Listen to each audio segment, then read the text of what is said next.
And pollster Frank Luntz and his focus group. This was a great evening for voters because it helped them make up their minds. And no place matters more right now than Las Vegas, Nevada, one of the most important swing states in the country. I want you to yell out for the people at home. Which candidate's performance tonight had the biggest impact on your vote? 3, 2, 1. Hillary. And it was a tie. And that was different than the other debates that we had. But I want to illustrate this. I want a word or phrase to describe Donald Trump's performance tonight. Improved. Struggled. Blowhard. Inadequate. Passionate. P.T. Barnum. Repetitive. Rude. I want to flip it. Word or phrase to describe Hillary Clinton tonight. Presidential. Competent. Snooze fest. Criminal actress. More believable. Politician. Not particularly good for either candidate. This is not the evaluation I would want from my teacher.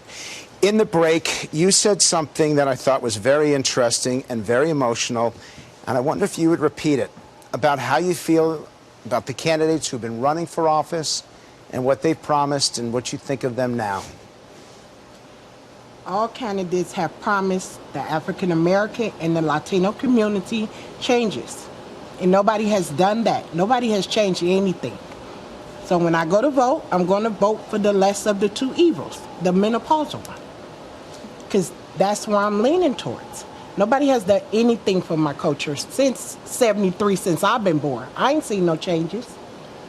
How many of you feel forgotten by Washington? Literally, like your voice doesn't matter. Raise your forgotten. So that's well more than half of you. What have they forgotten? What don't they hear? I don't think that the average American has any type of voice anymore about pretty much anything, about our economy, about our health care, about, anything like that. You feel forgotten? No, I don't. I don't really feel forgotten, but I do. I was made clear a little bit better tonight that the middle class will not be forgotten, and I hope they keep their promise, whoever does get in. In the back. I always laugh when I hear a politician talk about 30-year persons and entitlements. People that have been in Congress for half their lives. Do you feel forgotten? Yeah. Do they hear you? They don't, but I hear my lady friend down here. Thank you, sweetheart. Wow, he called you sweetheart. Maybe there's a budding relationship in here. I want to play for you 2 clips. The first clip is Hillary Clinton at her best, and it was at the very beginning of the debate when she talked about social issues, the Supreme Court, and abortion. It was her best moment of the evening. Let's take a look.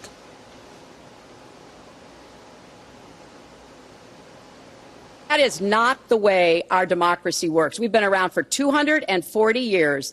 We've had free and fair elections. We've accepted the outcomes when we may not have liked them. And that is what must be expected of anyone standing on a debate stage during a general election. President Obama said the other day, when you're whining before the game is even finished, it just shows you're not up to doing the job. The problem is you talk, but you don't get anything done, Hillary. You don't. Just like when you ran the State Department, $6 billion was missing. How do you miss $6 billion? You ran the State Department. $6 billion was either stolen, they don't know. It's gone. $6 billion. If you become president, this country is going to be in some mess, believe me. So let me ask you. It was not quite the clip that I wanted to play. She talked about accepting the election results. He then turns it around on her, and she says that the country will be a mess if she's elected president. Did they show the temperament that you were looking for in a presidential candidate in the next president? She does. Why she does and he doesn't? She's so much more polished than him. She's been doing this for 30 years. I don't trust her, but she is very polished, and she has a good temperament for a politician. Yeah, I feel like she talks a great game. She really knows what she's doing, and she says things that I want to like it so much, but I just feel like she's lying to me half the time. Temperament in the back. I like Hillary Clinton a lot, but I think she uses the woman card too much. And that's where she gets all the sympathy from. So now I want to show you the Donald Trump clip where he talked about holding Clinton accountable for her time at the State Department and specifically $6 billion that were lost. Let's play that clip and let's see why they reacted as favorably as they did. The problem is you talk, but you don't get anything done, Hillary. You don't. Just like when you ran the State Department, $6 billion was missing. How do you miss $6 billion? You ran the State Department. $6 billion was either stolen, they don't know. It's gone. $6 billion. If you become president, this country is going to be in some mess, believe me. So let me ask you this. $6 billion, is that a significant number for you? $6 billion is a huge amount. There should be accountability. One of the problems with Washington, there's very little accountability. We're the taxpayers. We ought to know.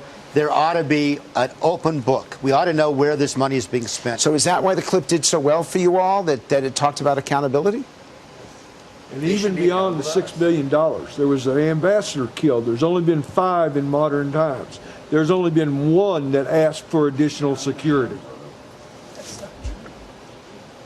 My ancestor was one of the founders that wrote the 4 important documents to start our country. I think everybody forgets that in the document it says it's not only our right, but our responsibility to question our government. And that's why the clip did so well. And we need to know, like, if there's money missing, you know, what's going on? It's our ambassador and our military are getting killed. What's going on? It's a good, solid point and topic that he can go after her for her executive skills. It's a time when she's been in government that he can really point out and kind of attack her on it. If he spent the whole election with those kinds of points instead of jumping into the 9-month abortion, sidetrack, he would have been winning by now. Yeah, and it just plays right into, you can't trust Hillary Clinton because most everything that comes out of her mouth apparently is untruthful. And if she is truthful, you don't know what it is. How many of you have a basic positive opinion of both Trump and Clinton? Raise your hands. Overall positive of both. 1, 2, 3. How many of you have a negative opinion of both? Raise your hands. Just about everyone. So how does that make you feel that you dislike both candidates? It's very difficult for me because I'm picking the lesser of 2 evils, which I think Hillary Clinton is.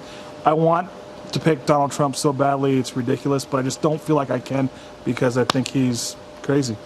You don't like both candidates. How do you deal with that? Well, I was a diehard Bernie Sanders supporter. I had his sign in my yard forever, and then I was kind of flipping over to Jill Stein, and my sample ballot came in the mail, and there was no Jill Stein on it, so now I'm stuck with one of these loser candidates.